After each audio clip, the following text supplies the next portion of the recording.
বোঝার জন্য কি বললাম, শবে বরাত। শবে বরাত হচ্ছে এটি ফার্সি শব্দ, যেমন নামাজ, নামাজ ফার্সি শব্দ, রোজাও ফার্সি শব্দ, এটি কোরআনও নাই, হাদিসও নাই।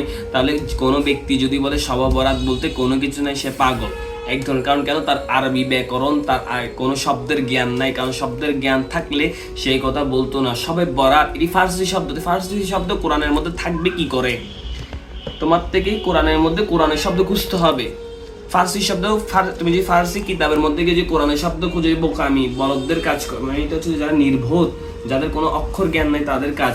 যারা বলে শবে বরাতের দিন কোনো ইবাদত নাই, কোনো রিয়াজত নাই, তারা সম্পূর্ণ ভুলের মধ্যে আছে। শবে বরাত হচ্ছে এমন একটা দিন, এটি মানুষের তকদিরকে পরিবর্তন করতে পারে। শবে বরাতের দিন যে আমি মেনে নিলাম যে শবে বরাতের দিন কি নাই, কোরআন হাদিসে নেই, তো ইবাদত করতে অসুবিধা কি? সেদিন আল্লাহ পাকে কোনো বান্দা একদিন নির্দিষ্ট করে ডাকবে, সেদিনের জন্য আমি যদি বলি তুমি দিন ডাকা যাবে না, তো যে এমনিও নামাজ পড়ে না তাকে তো আমি নামাজ থেকে দূরে সরিয়ে দিলাম। সে যদি বিশ্বাস করে শবে বরাতে নামাজ পড়লে সে আল্লাহর নৈকট্য লাভ করতে পারবে, আল্লাহর কাছে যেতে পারবে, তাহলে আমি তাকে মানা করবো কেন? অবশ্যই তাকে আমি নামাজের দিকে আহ্বান করব, কারণ এর ফলে সেই ব্যক্তি নামাজের প্রতি আল্লাহর নৈকট্য অর্জন করতে পারবে। এটা তো সওয়াবের কাজ, গুনাহের কাজ না। আমরা জানি 3 ওয়াক্ত নামাজ পড়া যায় না, 3টে সময়, 3টে এমন সময় আছে যে সমস্ত নামাজ পড়া যায় না। 3 সময়ের মধ্যে শবে বরাত পড়ে না, কারণ ওই সময় তো, কারণ শবে বরাতের নামাজ পড়ি রাতে, রাতের নামাজ, নফল নামাজ পড়া কি ভালো, এটা অবশ্য সওয়াবের কাজ। তাই আমরা যেটা বলতেছিলাম, শবে বরাত এটি ফার্সি শব্দ, এটি কোনোদিনও কোরআনের মধ্যে খুঁজে পাবো না। এখন আসে শবে বরাত আমরা কোরআনে আছে কি? আছে।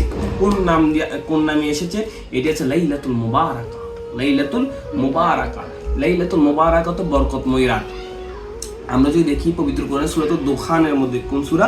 সূরা দুখানের মধ্যে এই আয়াতটা অনেকে বলছে লাইলাতুল কদরের জন্য নাজিল হয়েছে, কিন্তু এটা ভুল সম্পূর্ণ। কারণ কেন? লাইলাতুল কদর কোরআন শরীফ নাজিল হয়েছে 3 পদ্ধতিতে। কয় পদ্ধতিতে? 3 পদ্ধতিতে। প্রথমে আল্লাহর কাছ থেকে লৌহে মাহফুজ, আল্লাহর কাছ থেকে কোথায় নাজিল হয়েছে? লৌহে মাহফুজ, বাল হুয়া কুরআনুম মাজিদ ফি লৌহিম মাহফুজ। আল্লাহর কাছ থেকে লৌহে মাহফুজ কি হয়েছে? কোরআনটা নাজিল হয়েছে।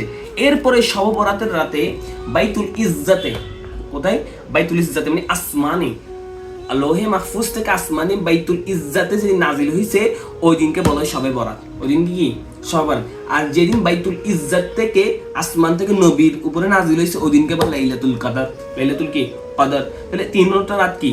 মানে লাইলাতুল মেরাজ, লাইলাতুল বারাত, লাইলাতুল কদর আমাদের জন্য অনেক গুরুত্বপূর্ণ।